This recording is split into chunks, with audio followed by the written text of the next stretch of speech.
UFC 288 Sterling versus Cejudo full card prediction. Now it is on May 6th in about a week and a half time.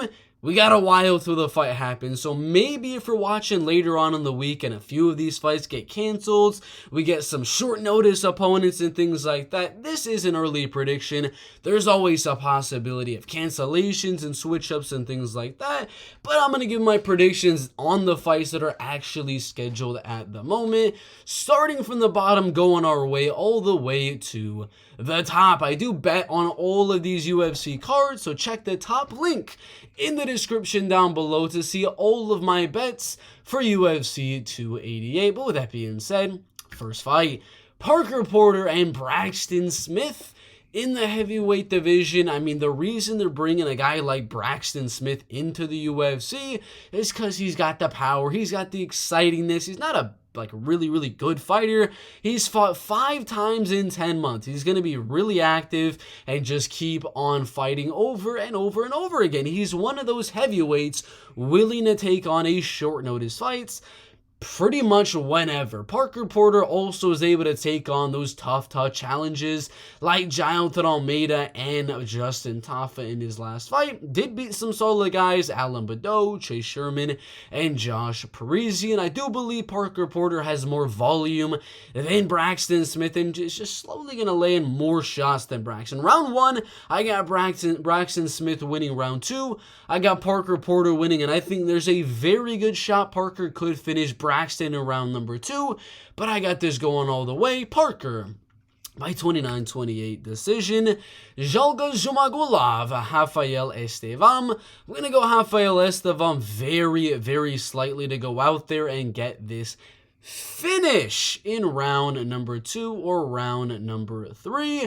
I think it's going to be a KO. It's kind of hard to submit a guy like Jalga Zumagulov. He's very solid on the ground, but I think Rafael Estevam is going to hurt him a lot on the feet. Zalgas is going to be shooting very desperately for some takedowns, and that's going to set up a nice knee down the middle and an uppercut, and then some nasty ground and pound that Rafael Estevam does have. I'm going to go with that TKO. Most people are saying a decision, which, you know, I mean, there's probably not going to be much value on that betting-wise, but I'm going to go with the TKO for the undefeated Rafael Estevam.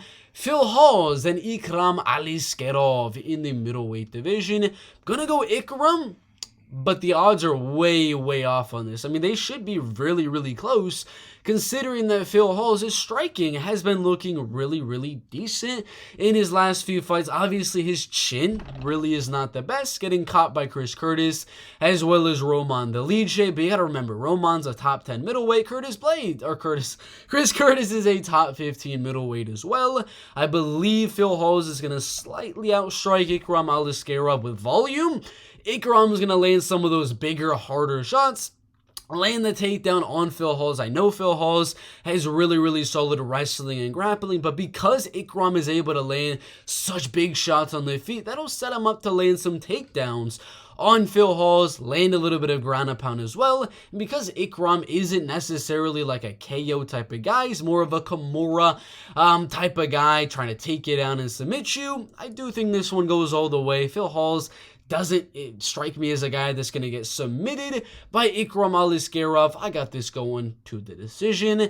Ikram by decision. Next fight, Joseph Holmes and Claudio Ribeiro. Joseph lost a decision to Jamie Pickett and a submission to Junyoung Park. He's got a solid chin. He's got good power in his hands. I expect this to be a very solid fight between Claudio Ribeiro and Joseph Holmes. Very exciting fight in my opinion. But Claudio is just the better striker. He hits harder. He's not as tall, not as lengthy, but if he lands on that chin as Joseph Holmes, he's going to put him away, in my opinion. But again, Claudio does gas out, which is why this is not where it should be. I'm going to go Claudio Ribeiro by round 1 KO, but there's a good shot. If he's not able to get that knockout, Joseph Holmes could come back in round number 2, round number 3 with the wrestling, with the grappling, win a decision, maybe even submit Claudio Ribeiro. Prediction, Claudio don't bet him.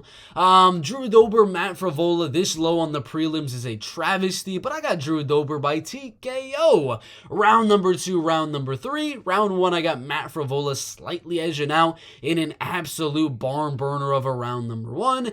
And then round number 2, same as he did with Bobby Green, I think he's going to catch the chin of Matt Frivola, which did get caught fairly bad by Terrence McKinney in that fight very, very early on. And Drew's just going to keep coming forward and throwing. The iron chin does not get cracked. He's going to keep coming, and he's going to land and steamroller the steamroller Frivola in round number 2.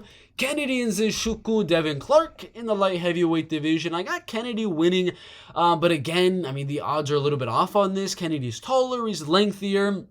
Not exactly the better striker per se, but I still think he could outstrike Devin Clark on the feet using the range and hitting him from the outside. Not to mention his wrestling has been looking really, really solid as well recently. And we've seen Devin Clark get taken down by Iwan Kutalaba, Anthony Smith, Azamat Mirzakhanov. A lot of these guys are able to take down Devin Clark. Kennedy and Cejudo should be able to land some takedowns there, keep it even on the feet.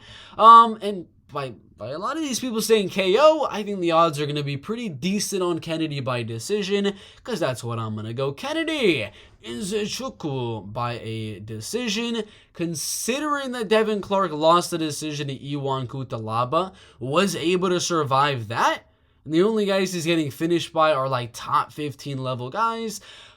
I don't know. He could get the finish for sure. He definitely could. But I got a weird feeling this one goes all the way. Verna Jandiroba, Marina Rodriguez. I see this one staying on the feet. Marina's takedown defense is solid. And I got Marina outstriking Verna Jandiroba to get a 29-28 decision. One of those rounds is going to be contested for Verna to win. And she'll use her wrestling or grappling. Maybe go off on a submission attempt. Or just kind of rush forward on Marina, land a few shots. She might win a round. But overall, Marina's the better fighter, better striker. Marina by decision. Daniel Santos, Johnny Munoz Jr. I'm going to go Daniel Santos to win. He is the lighter Charles Oliveira. Not as tall, not as lengthy as Johnny Munoz Jr., but a heck of a lot better of a striker than Johnny Munoz Jr. in my opinion. Johnny's going to use his height, use his reach early on in the fight, but the later the fight goes, Daniel's going to find that range and start landing on Johnny Munoz Jr. in round number 2 and in round number 3. Tony Gravely was able to knock him out with that uppercut. Daniel Santos, it's very possible he could be able to land on Johnny Munoz Jr. So I'm going to go round 3 TKO for Daniel Santos or a 29-28 decision. I do think he loses round 1, wins round 2, maybe gets a finish in round 3. 29-28 decision or that third round TKO. Rolando Badoya, Chaos Williams in the welterweight division. I'm going to go Chaos Williams to win. Rolando Badoya, he needs this fight to hit the mat at some point in this fight to kind of wear on the gas tank at Chaos Williams to set up his striking a little more. That's the way he's going to win on Chaos, because if he strikes with Chaos, he's not going to win. He needs to mix in those takedowns and things like that. Don't think he's going to have such a high amount of success on a guy like Chaos Williams, but I think he will do enough to survive against Chaos Williams. Chaos did KO Abdulrazak Alhassan and Miguel Baeza, but I don't think he's going to KO Rolando Badoya. Matt Semmelsberger is a tough guy. He didn't get knocked out. Rolando Badoya strikes me as a tough guy as well.